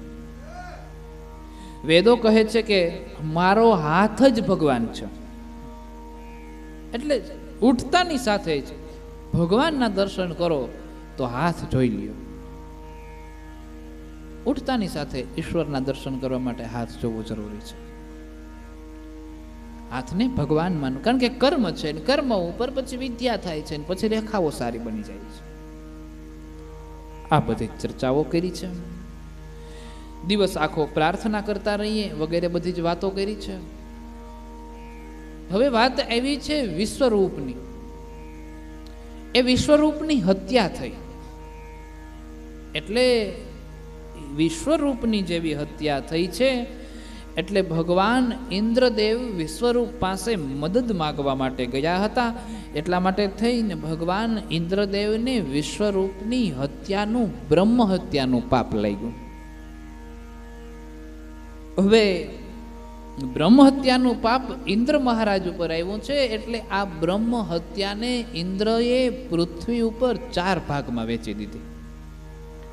એક પૃથ્વી, જલ, વૃક્ષ અને એક નારી જાતિ, એની અંદર 4 ભાગના વહેંચી દીધી છે. ભૂમિ સ્તુર્યમ જગ્રાહ ખાતપૂર્વરેણવે ઈરીણમ બ્રહ્મ હત્યાયા રૂપમ ભૂમો પ્રદૃશ્યતે. 4 ભાગમાંથી એક ભાગ જ્યારે પૃથ્વીને દીધો ત્યારે પૃથ્વીએ ભગવાન પાસેથી વરદાન માંગ્યું છે. એક વરદાન આપો, અને એ વરદાન આપો તો જ હું તમને તમારા એ પાપનો સ્વીકાર કરું છું. અને ત્યારે પૃથ્વી એ વરદાનની અંદર જ્યારે જ્યારે આ પૃથ્વી ઉપર ખાડાઓ થાય છે ત્યારે વરદાન આપતા કીધું છે કે એ ખાડાઓ ઓટોમેટિક એની રીતે બુરાઈ જાય. કોઈ ધરતી ઉપર ખાડો કરીને જાય તો આપણે એને બુરવા ન જવો પડે. એ સમય આવે એટલે એકલો એકલો એકલો એકલો ડૂબી જાય, એ બુરાઈ જાય. એટલે જમીન હતી એવી જ સ્થિર થઈ જાય એકદમ. પૃથ્વીને વરદાન દીધું છે અને બ્રહ્મ હત્યાના 4th ભાગનો એણે સ્વીકાર કર્યો છે. આ રીતે બ્રહ્મ હત્યા પૃથ્વીની કઈ કઈ રીતે પ્રાપ્ત થયું છે એની ચર્ચા છે. એ બાદ બીજી જે વ્યક્તિને જ્યારે જલને જ્યારે આ હત્યા આપી છે ત્યારે એમને પણ એક વરદાન મેળવું છે. તુર્ય છેદ વિરોહેણ વરેણ જગૃહુર્દ્રમામ તેસાં નિર્યાસરૂપેણ બ્રહ્મ હત્યા પ્રદુષ્યતે. બીજો જે ભાગ છે એ વૃક્ષને દીધો છે, અને વૃક્ષને દીધો એ સમયે વૃક્ષોએ એની પાસેથી વરદાન માંગ્યું છે કે જ્યારે તમને કોઈ કાપી નાખશે, વૃક્ષને આપણે જ્યારે કાપીએ છીએ ત્યારે એ વૃક્ષને પાછું ત્યાંથી બીજી વખત ઉગાડવા માટે કંઈ કરવું નથી પડતું. અમુક સમય થાય એટલે ત્યાંથી જ પાછો કોટો ફૂટે, એનું વરદાન દીધું છે. કોઈ પણ ડાળીને તમે વૃક્ષમાંથી કોઈ પણ ડાળીને કાપો ત્યારે એ વરદાન સ્વરૂપે એ ત્યાંથી સ્વરૂપે નીકળી જાય છે. અને એ વૃક્ષની અંદર બ્રહ્મ હત્યા કયા રૂપની અંદર બિરાજમાન છે? તો વૃક્ષની અંદર પેલો જે ગુંદ હોય ને એકદમ ચીકણો ચીકણો હોય, આપણને અડવું ગમે નહીં, કપડાં મટી જાય તો ડાઘ લાગી જાય, જે આખી જિંદગી જાય નહીં, કપડું ફેલ થઈ જાય, એ બ્રહ્મ હત્યા છે. પૃથ્વીને જ્યારે બ્રહ્મ હત્યા લાગી છે ત્યારે વરદાન દીધું છે કે તમારામાં ખાડા પડશે, એ ખાડાઓ છે એ એકલા એકલા પુરાઈ જશે, એને બુરવા નહીં પડે. અને સમય આવશે ત્યારે એ એકલા એકલા ડૂબી જશે. આ જ રીતે વૃક્ષોને જ્યારે કાપવામાં આવશે ત્યારે ત્યાંથી એની ડાળીઓ પાછી ફૂટવા માંડશે, કૂણું કૂણું ડાળ ત્યાંથી જ પાછો આગળ વધવા માંડશે, પણ ગુંદ સ્વરૂપે એની અંદર બ્રહ્મ હત્યા બિરાજમાન રહેશે. ચિકાસ હોય છે બધા વૃક્ષની અંદર. એ બાદ સસ્વત કામવરેણાહ સ્તુર્યમ જગૃહુ સ્ત્રિયઃ રજોરૂપેણ તાસ્વં હો માસી માસી પ્રદૃશ્યતે. સ્ત્રીઓની અંદર જ્યારે બ્રહ્મ હત્યા લાગી છે ત્યારે સ્ત્રીઓએ સર્વદા એવું કહેવાય છે કે એનું વર્ણન બહુ વિસ્તારથી કરવાની જરૂર નથી, પણ સ્ત્રીનો જે ધર્મ છે એ ધર્મની ચર્ચાઓ કરી છે. શબ્દોની મર્યાદાઓ એટલે એના વિશે વધારે ચર્ચા કરતા નથી. પરંતુ દ્રવ્ય ભૂયો વરેણા પસ્તુરિયમ જગૃહુર્મલમ તૃતાસુ બંદ બફેનાભ્યામ દુષ્ટમ તદ્દરતી ક્ષિપમ. કીધું છે ભગવાને કે એક સમય આવશે જળને, જ્યાં સારું જળ છે, મીઠું જળ છે, એ એક સમયે ખાલી થઈ જાય છે, પરંતુ બુંદ બુંદ બુંદ કરીને એ જળ જે આપણો કૂવો હોય, કૂવો એ ખાલી થઈ જાય, પણ એ કૂવાની અંદર બુંદ બુંદ કરીને પાછો ભરાઈ જાય. એટલે ભરાઈ જાય છે એ વરદાન છે, ખાલી થઈ જાય શ્રાપ છે, એ હત્યા છે. એટલે જળને એક આશીર્વાદ સ્વરૂપે કીધું છે કે બુંદ બુંદ કરીને પણ એ જળાશય પાછું ભરાઈ જશે અને ખાલી થાય છે એ બ્રહ્મ હત્યાનું પાપ. આવી રીતે 4 સ્થાન ઉપર બ્રહ્મ હત્યાને ઇન્દ્ર મહારાજે બાટી દીધી છે. એક પૃથ્વી, એક જલ, એક વૃક્ષો અને એક નારી જાતિ. આ 4 સ્થાન ઉપર બ્રહ્મ હત્યાને ભગવાને બાટી છે. આ એક પરિણામને દર્શાવ્યું છે, સુંદર વાતને દર્શાવી છે. હવે વિશ્વરૂપનું મૃત્યુ થયું છે, બ્રહ્મ હત્યાને તો બાટી દીધી છે ઇન્દ્રદેવે, પરંતુ વિશ્વરૂપ જેના દીકરા છે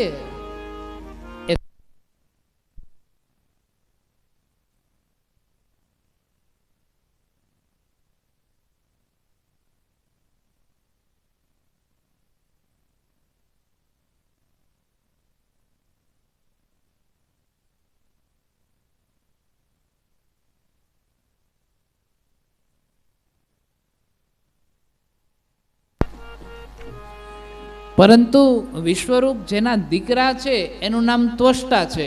હવે ત્વષ્ટા કઈ રીતે શાંતિથી બેસે? એટલે ત્વષ્ટાના મનની અંદર ક્રોધ થયો કે મારે આનો વેર લેવો છે.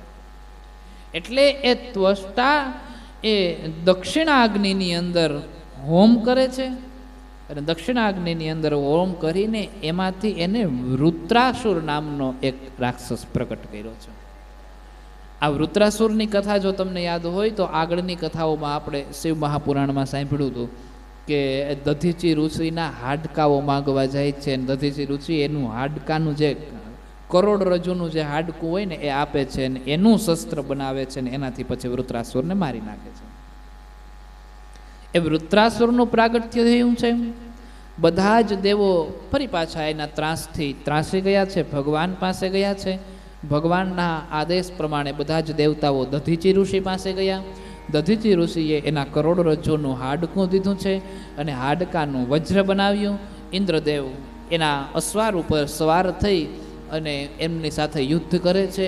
1 વર્ષ સુધી યુદ્ધ કર્યું છે, ત્યારે વૃત્રાસુર મરાયો છે. આ બધી જ બાબતોની ચર્ચા કરી છે.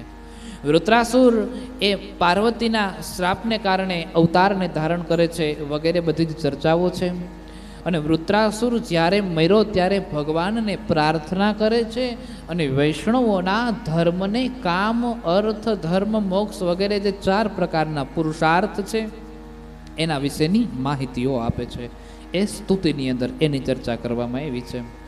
હવે વૃત્રાસુર નામનો જે રાજા હતો એના પુનર્જન્મની વાત કરી છે કે ક્યાંથી આવ્યો ને કેમ થયો ને શું હતું ને શું, એ બધી ચર્ચાઓ કરો.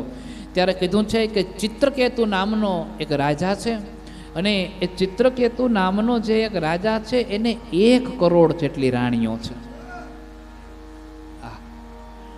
ભાઈ 1 કરોડ રાણીઓ આવું આપણે સાંભળીએ એટલે આપણને તો એમ જ થાય ને કે બાપુ હાવ ટાઢા પોરની જીકે છે. 1 કરોડ રાણીઓ હોય, પાછું જોયા જેવું ઈ કે 1 કરોડ રાણીઓ ખરી પણ સંતાને કહીને નહીં. હવે સમજાવું. આ એક આ જે ચિત્રકેતુ જે છે ને એ ચિત્રકેતુ એટલે હું ને તમે, આમાં સ્ત્રી કે પુરુષ કે એવું કંઈ નથી આવતું, એ હું ને તમે. અને 1 કરોડ રાણીઓ એટલે આપણા 1 કરોડ વિચારો. આપણે કોઈ સારી જગ્યાએ કથામાં જઈએ ને 5000 માણસો એકલાઠા બેઠીને એમને કથા સાંભળતા હોય ને કથા જેવી પૂરી થાય એટલે જમણવાર ચાલુ થાય. પછી ઘણા માણસો હારા માણસ હોઈ ગયા હોય ને હારા માણસ જ કહેવાય, એમ હારા માણસ ગયા હોય કથામાં બેઠા બેઠા વાતો કરે. આપણે આવું જ આયોજન કરવું છે, અકડે ઠઠ માણસને ભેગું કરવું, બધાને જમાડવા. આ ખાલી વિચાર રજૂ કરે કાંઈ નહીં. આજે વિચારો છે ને 1 કરોડ રાણીઓ, અને વિચાર તો અનેકો આવે, એમાં આપણને શું વાંધો છે? અને કરવાનું કાંઈ નહીં, એટલે સંતાને કંઈ નહીં. એક પણ વસ્તુને અમલમાં મારે કે આ સોમવારે મારે 500 બ્રાહ્મણોને જમાડવા છે, 500 ને 1 કરી નાખો ને હાલો કે 501. અને જેવો સોમવાર આવે ને રવિવારે આપણે ફોન કરીએ કે ઓલું કાલના રહોડાવાળો હું તક અમારે તો મહિનું થઈ ગયું ને હવે નહીં થાય, હવે પૂરું કરો. એટલે 1 કરોડ વિચાર આવે પણ એને અમલમાં નથી મુકાતા, ને અમલમાં નથી મુકાતા એટલા માટે થઈ એને સંતાને કઈ નથી. આ ચિત્રકેતુ જે છે એ હું તમે કરોડ રાણીઓ એટલે આપણા વિચારો, અને એટલે આપણે અમલમાં નથી મૂકતા એટલે આપણે સંતાને કઈ નથી. હવે સમજાણું કે હજી ટાઢાપોર ના લાગે, નકર હજી એકાદો દાખલો આપો.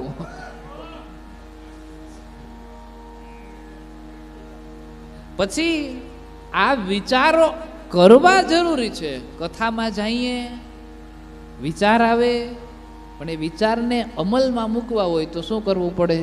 સત્સંગ જો પ્રાપ્ત થયો હોય તો એકાદ વિચાર અમરમાં આવી જાય. એટલે ભગવાનની પ્રાર્થના કરે છે, અને ભગવાનની પ્રાર્થના કરે છે.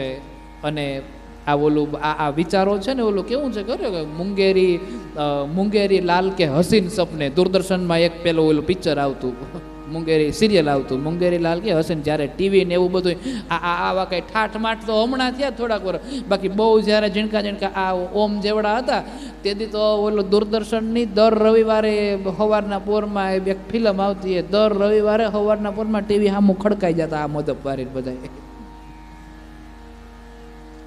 એક જ ચેનલ આવે અને એમાં એકમાં જે આવે એમાં ને એમાં મહાભારત આવે ને એમાં જ રામાયણ આવે ને એમાં પછી એનું ટાઈમ ટેબલ પ્રમાણે આપણે બધા ગોઠવાઈ જતા.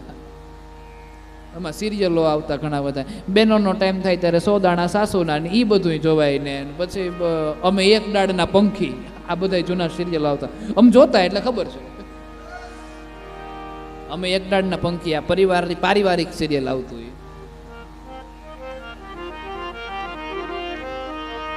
આ બધા જે સિરિયલો હતા એને પછી એ દૂરદર્શનની સામે બેસી જતા એમ.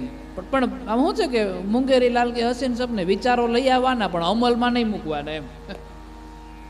પછી ઈશ્વરનો સત્સંગ પ્રાપ્ત થાય તો એ વિચાર અમલમાં આવે, અને અમલમાં આવે તો આપણો ઉદ્ધાર થઈ જાય, તો આપણું કલ્યાણ થઈ જાય. એટલે ભગવાન પાસેથી પ્રાર્થના કરીને સંતાન માંગ્યું, એટલે ભગવાને અંગીરા નામનો અને પ્રાર્થના કરી છે. ને ત્યારે ભગવાન પાસેથી અંગીરા નામના જે ઋષિ છે એની પાસેથી વરદાન માંગ્યું છે કે મને દીકરો થાય. એટલે એને વરદાન આપ્યું, દીકરો થાય પણ હરખય થાય ને શોકય થાય. એટલે આપણે આપણા વિચારોને અમલમાં ન લઈ આવવા હોય ને પછી કોક આપણી પાસે ધરારથી કરાવી જાય કે 500 રૂપિયા તો દાનમાં દેવા જ પડે હો, એટલે દાનમાં દીધા હોય ગામ આખું ઓળખાય, પણ આપણને અંદરથી પીડા થતી હોય કે કોઈકે દીધું એટલે ધરાર દેવું પડે. એટલે હરખય થયો ને શોકય થયો. હવે અહીંયા શોખ એ વાતનો થયો છે કે એક રાણીને દીકરો છે, બીજી એકેય રાણીઓ નથી. 99,99,999 એકેય રાણીઓને દીકરા નથી.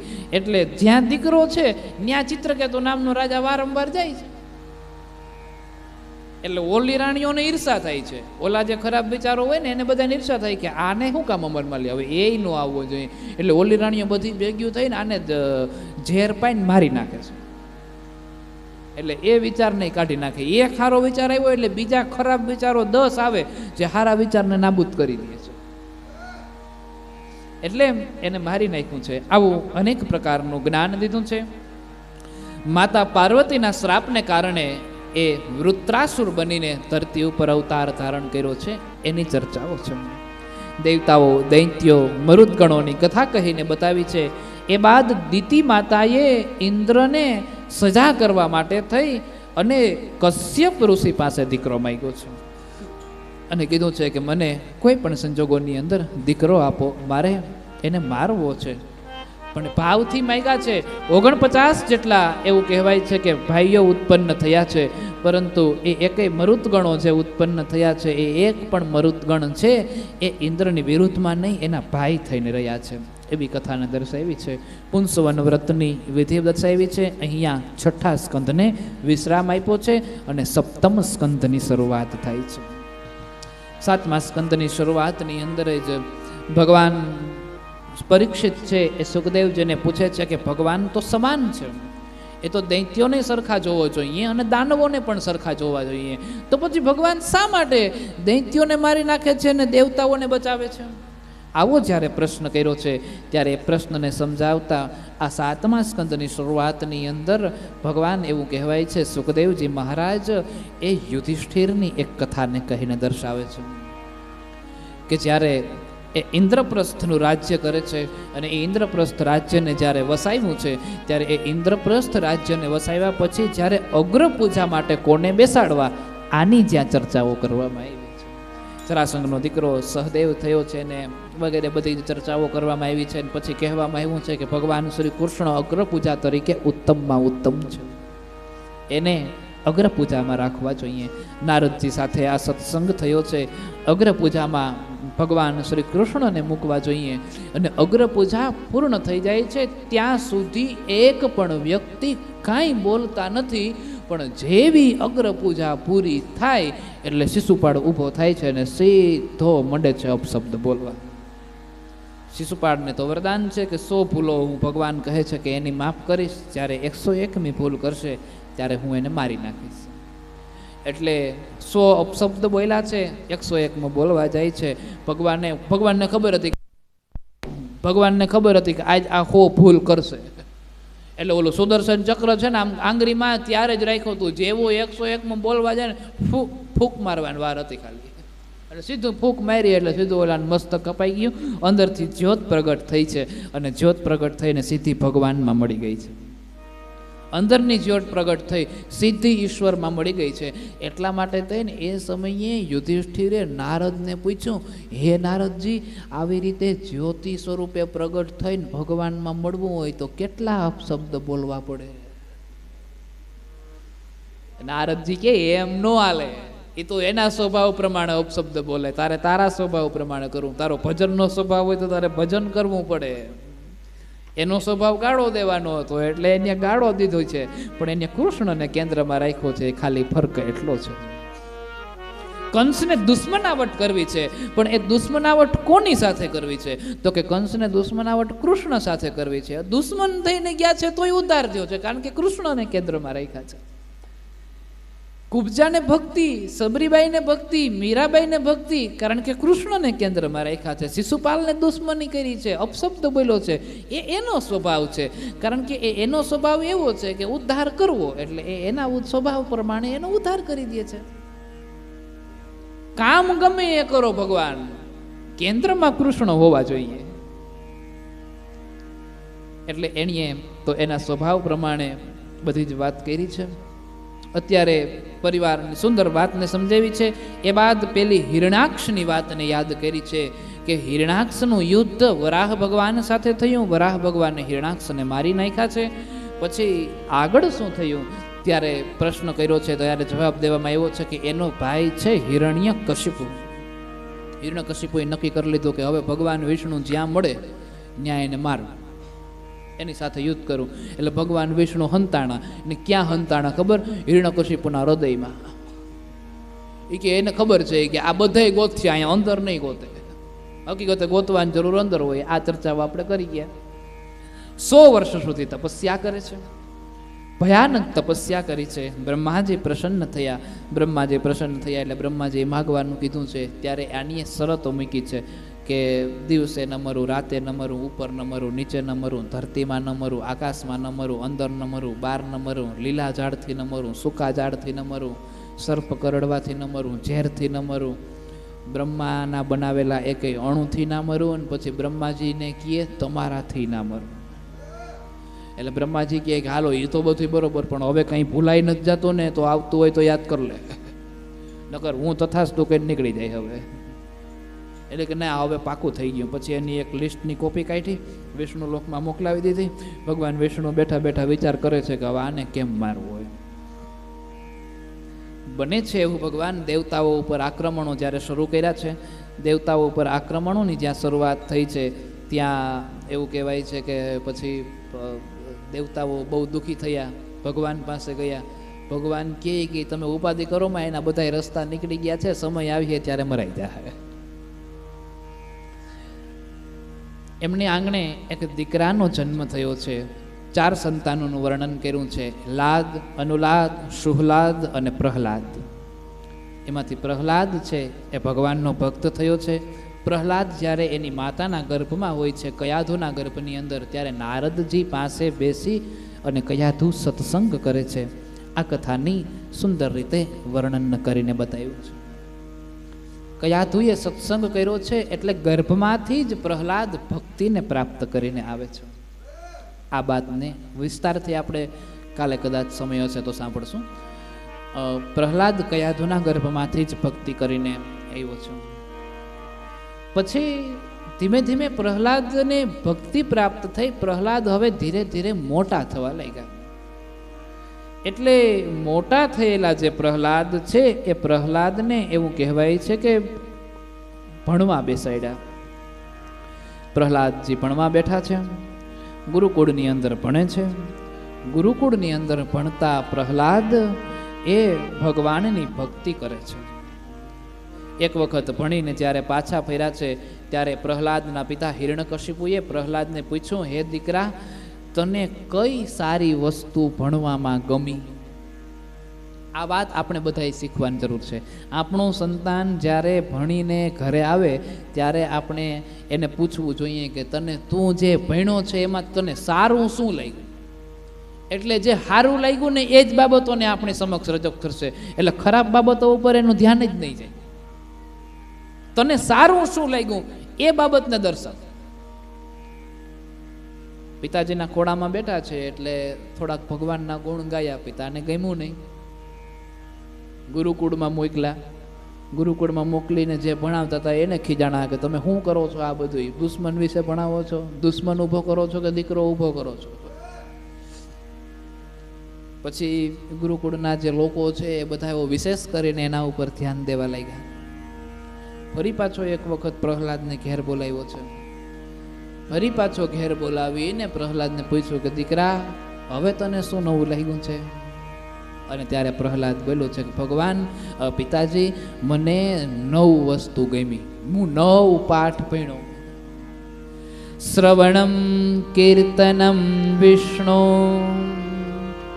સ્મરણમ પાદ સેવનમ, અર્ચનમ વંદનમ દાસ્ય, શંખ્યમાત્મ નિવેદનમ. હે પિતાજી, વિષ્ણુ ભગવાનની ભક્તિના 9 ભેદ છે. એ 9 ભેદને હું ભણ્યો છું. એમાં પ્રથમ છે શ્રવણ. ભગવાનના ગુણની લીલા નામ શ્રવણ, એનું જ કીર્તન કરવું, એના જ રૂપનું નામ ધારણ કરવું, એનું જ સ્મરણ કરવું, એના જ ચરણોની સેવા કરવી, એની જ પૂજા કરવી, એનો જ દાસ થઈને રહેવું, અને એની જ અંદર આત્મનિવેદન પણ આત્મનિરૂપણ કરી દેવું.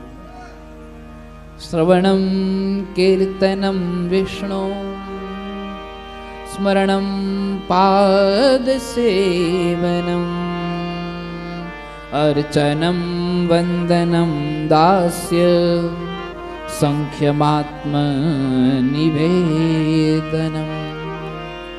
ઇતિ પુંસાર્પિતા વિષ્ણુ, ભક્તિ ચેન્નવલક્ષણા, ક્રિયતે ભગવત્યથા તન્મન્યેધીતમુત્તમમ. ભગવાન નારાયણના નામ બોલી અને નવભક્તિનું વર્ણન કરવા લાગ્યો છે. પિતાજીએ વિચાર કર્યો છે કે આવો દીકરો હોય એના કરતા તો ના હોય સારું. અને પિતાજી એને મારવાના પ્રયાસો કરે છે, પહાડ ઉપરથી ફેંકે છે, પ્રહલાદને કાંઈ થતું નથી. હોડીની અંદર બાળવાના પ્રયત્ન કરે છે, પ્રહલાદને કાંઈ થતું નથી. સર્પ કરડાવવાના અને ઝેરના અને અનેક પ્રકારના પ્રયત્નો કર્યા છે, પ્રહલાદને કાંઈ થતું નથી. કારણ કે જેને રામ રાખે એને કોણ ચાખે? જય હો. ખાવાની વાત તો ન્યા રહી, ચાખી નથી હકતું. જેના ઉપર રામની દ્રષ્ટિ હોય એને ખાવાની વાત તો એક બાજુ, એને ચાખી નથી હકતા. જેને રામ રાખે એને કોણ ચાખે? અને એ પછી પ્રહલાદ ઉપર અતિશય ક્રોધ ભરાણો છે. એક સમયે ભરી સભાને ભરવામાં આવી. એ સભાની મધ્યમાં લોખંડનો સ્તંભ મૂકવામાં આવ્યો છે. લોખંડના સ્તંભને જ્યારે મૂકવામાં આવ્યો છે ત્યારે એને અતિથય એકદમ એવો તપાવવામાં આવ્યો કે એ લોખંડના સ્તંભમાંથી હવા વાયુ પસાર થઈ આપણા શરીરને સ્પર્શ કરે તો શરીરની રૂવાટીઓ પડી જાય, એટલો તપાવવામાં આવ્યો છે. અને બરાબર એ જ સમયે પ્રહલાદને એ સભાના મધ્યની અંદર બોલાવવામાં આવ્યો છે અને પ્રહલાદને પૂછ્યું છે, હે પ્રહલાદ, તું કે છે ને તારો હરી ક્યાં ક્યાં છે, મને કે. પ્રહલાદ હસવા લાગ્યો. ક્યાં ક્યાં છે પિતાજી, એવું તમે કહો છો મને? પિતાજી, તમે પ્રશ્ન ખોટો પૂછ્યો છે.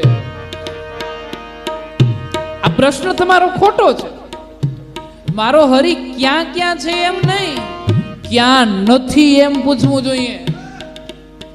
તમારામાં છે, મારામાં છે, આ સભાની અંદર છે, ધરતીમાં છે, આકાશમાં છે, ગગનમાં છે, પૃથ્વીમાં છે, જળમાં છે, વાયુમાં છે, અગ્નિમાં, બધે મારો હરી છે. એમ તારો હરી બધેય છે? આવો બધેય છે મારો હરી. પ્રહલાદને પૂછ્યું છે, તારો હરી બધે હોય તો આ લોખંડના થાંભલામાં છે?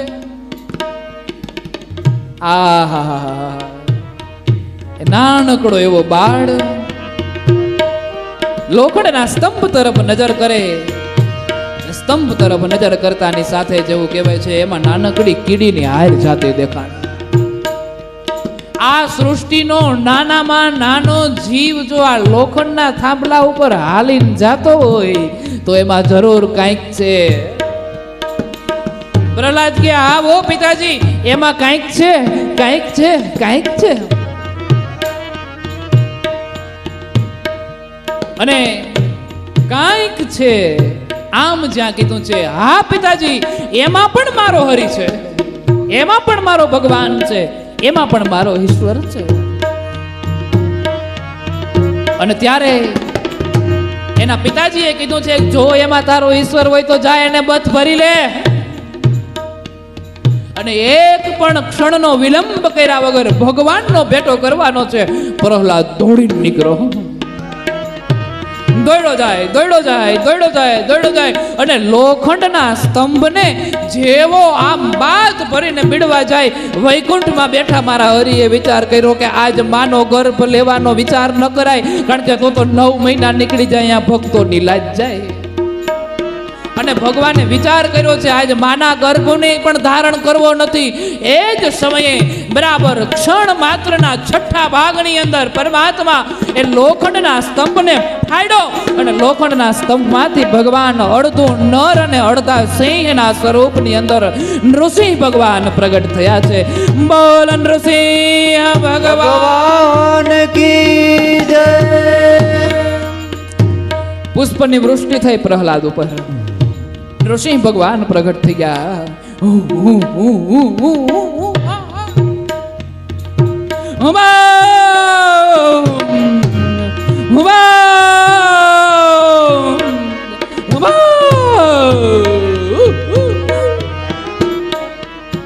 ભગવાન નૃસિંહ પ્રગટ થયા. હિરણ્યકશિપુની પાછળ દોડ્યા. ભગવાન ધારે તો ઘડીના 6થા ભાગમાં પકડી લઈએ, પણ ઘડીક વાર હિરણ્યકશિપુને કે તને રમવાનો બહુ શોખ છે ને, આજ આપણે બે રમીએ. અને ઘડીક રમાડ્યો. ભગવાનના ખોડામાં હિરણ્યકશિપુ આગળ આગળ જાય અને ભગવાન પાછળ પાછળ દોડે ને આવી રીતે સભાની અંદર રમાડ્યો છે.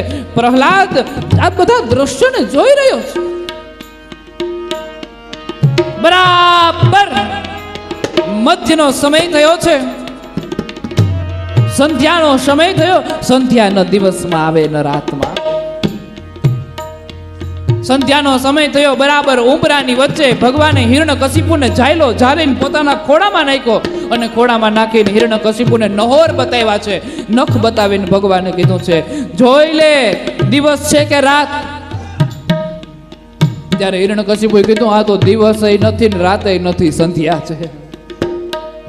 જોઈ લે અંદર છે કે બહાર. ભગવાન અંદરય નથી બહાર નથી, ઉંબરા વચો વચ ઉભો છે.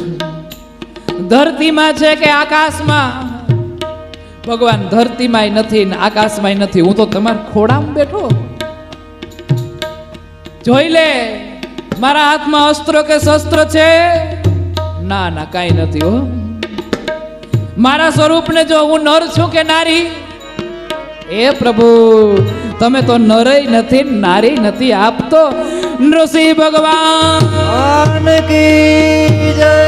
આપ તો નૃસિંહ છો, અડધા સિંહ અને અડધા નર સ્વરૂપને ધારણ કર્યું. આપ નૃસિંહ છો. હવે જો લીલાથી મરે કે સૂકાથી મરે? ભગવાન નખ છે ને, આ નખમાં જીવે ના હોય, એટલે લીલોય નહીં સૂકોય નહીં. ભગવાન નખ લીલોય ના કહેવાય ને સૂકોય ન કહેવાય. હું બ્રહ્મા છું કે બ્રહ્માનો બનાવેલો એકે અણુ છું? અરે ભગવાન બ્રહ્માને તમે બનાવ્યા છો તો પછી ક્યાં બીજો પ્રશ્ન આવે? બોલ હવે બધી શરતો પૂરી થઈ ગઈ? હા હવે બધી શરત પૂરી થઈ ગઈ હો. હવે આમાં કઈ બાકી રહે છે? હવે કઈ બાકી નથી રહેતું. હવે કઈ માગવું છે તો માગી લે, અટાણે એ શરતો પૂરી કરી નાખું. પ્રહલાદના પિતા હિરણ્યકશિપુ કે ભગવાનના ખોડામાં મરવાનો મોકો મળે જો તો માગીએ. હા અને નખને એકદમ દેખાડ્યા છે હિરણ્યકશિપુને, છાતીમાં દબાવ્યા, છાતીને ચીરી લોહીની ધારાઓ વહી અને હિરણ્યકશિપુને ભગવાને ત્યાં ને ત્યાં એને ઉદ્ધારી દીધો છે. એનો ઉદ્ધાર કરીને એનું કલ્યાણ કર્યું છે. બોલીએ નૃસિંહ ભગવાન કી જય. બોલ નૃસિંહ ભગવાન કી જય. આ રીતે ભગવાને નૃસિંહે હિરણ્યકશિપુનો વધ કર્યો છે. એ બાદ નૃસિંહ ભગવાનનો ક્રોધ શાંત થતો નથી. એ ક્રોધને શાંત કઈ રીતે કરે છે, પ્રહલાદ શું સ્તુતિ કરે છે, આ બધી કથાઓને આપણે આવતીકાલે સાંભળશું. આઈએ આજની આ કથાને આપણે અહીં વિશ્રામ આપીએ. ગુરુદેવ તમારી જય જય હો, મહાદેવ તમારી જય જય હો. ગુરુદેવ તમારી જય જય હો, મહાદેવ તમારી જય જય હો. ગુરુદેવ તમારી જય જય હો. ગુરુદેવ તમારી જય જય હો. મહાદેવ તમારી જય જય હો. મહાદેવ તમારી જય જય હો. ગુરુદેવ તમારી જય જય હો. મહાદેવ તમારી જય જય હો. ગુરુદેવ તમારી જય જય હો. મહાદેવ તમારી જય જય હો. મહાદેવ તમારી જય જય હો. મહાદેવ તમારી જય જય હો. મહાદેવ તમારી જય. બોલ મવેશ્વર મહાદેવ કી જય. વાછરા દાદાની જય. દ્વારિકાધીશ કી જય. હરસિદ્ધિ માત કી જય. હરિઓમ નમઃ પાર્વતી પતયે. હર હર મહાદેવ. આઈએ બધા બહેનોને વિનંતી છે આરતી કરવા માટે આગળ પધારશે.